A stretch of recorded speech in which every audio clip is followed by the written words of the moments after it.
Protesters in Rotterdam responding to the partial lockdown imposed in the Netherlands.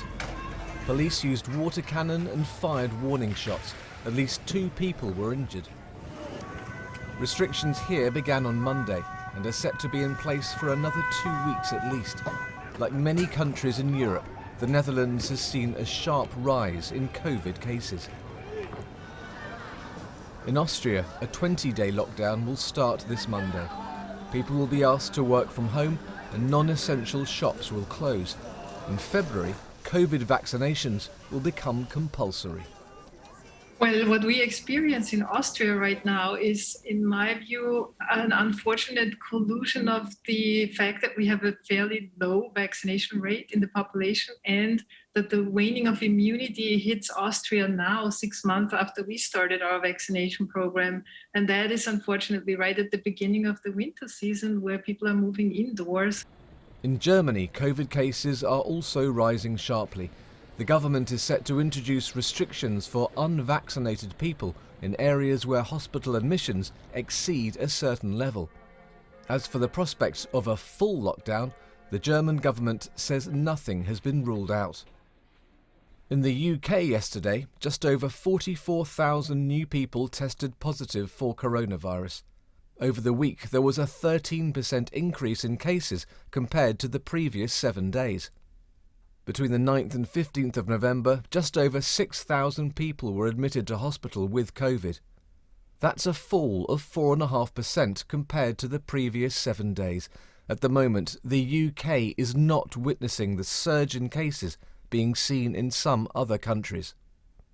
We have, I'm sure, the highest levels of overall immunity in Europe. It's over 90% amongst adults and approaching that level in children as well now. So that is quite a different situation to many countries in Europe, including Austria and Germany, who didn't have as bad first waves or second waves and didn't have their significant Delta wave yet either. With a new wave hitting parts of Europe, it's clear this winter COVID will again present many challenges. Infection rates will be closely monitored to see if new restrictions can keep it under control. Tim Muffet, BBC News. The Mayor of Rotterdam has condemned the protest in his city. Here's some of what he had to say. The police, public prosecutor and local government had been informed about the fact that a few dozen people were planning to come to Koolsingel to make a statement against the coronavirus policy. It was agreed to give space to this demonstration, even though it was not reported formally to the authorities. Unfortunately, the police had to conclude quite quickly that these people had no peaceful intentions. Their intention was to riot, challenge the police, destroy public property, set fire to scooters and erect barricades. This meant the police had to scale up their presence.